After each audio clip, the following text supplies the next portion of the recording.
Destruction de Cerbère, gardien de l'Hadès. La lumière de la vie doit maintenant rayonner dans un monde de ténèbres, déclara celui qui préside. L'instructeur comprit. Le Fils de l'homme, qui est aussi Fils de Dieu, doit franchir la 10e porte, dit-il.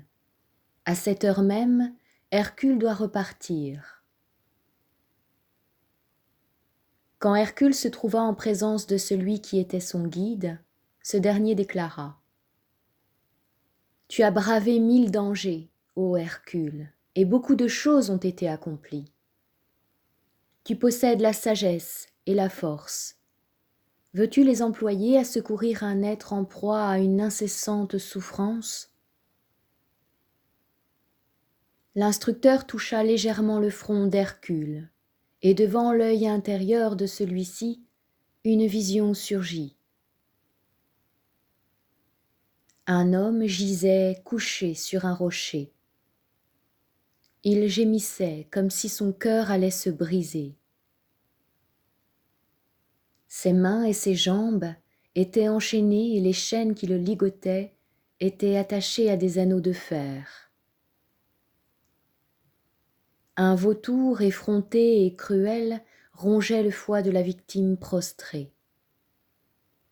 Aussi, un filet de sang s'écoulait de son côté.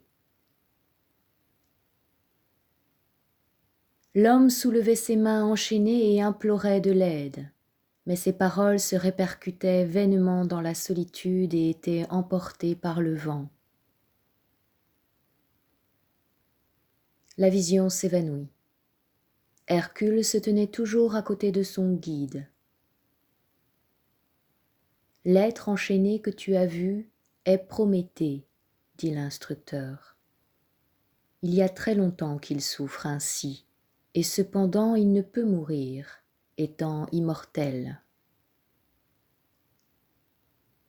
Il déroba le feu du ciel, c'est pourquoi il est puni.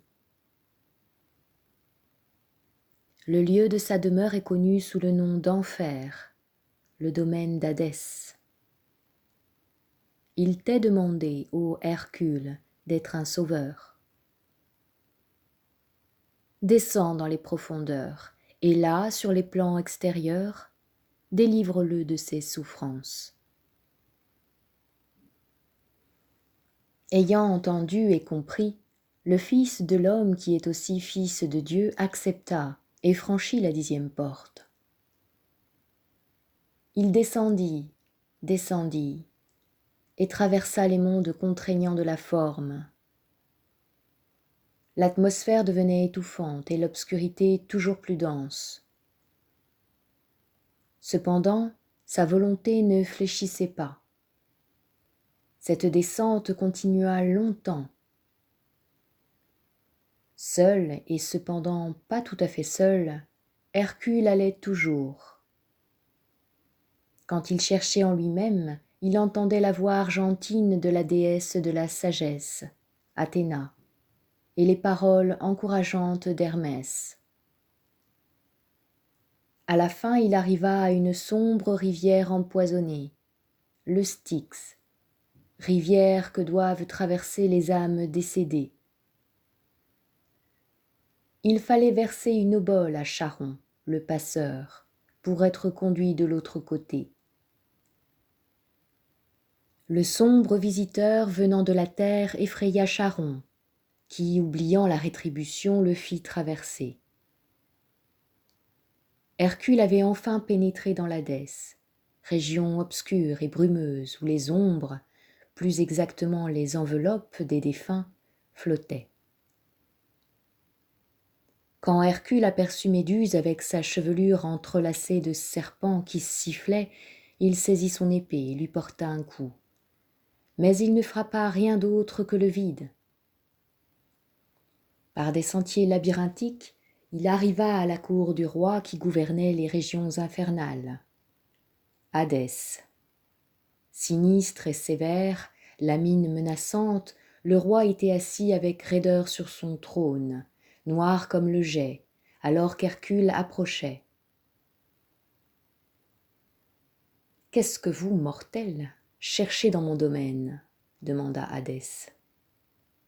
Je cherche à libérer Prométhée, répondit Hercule.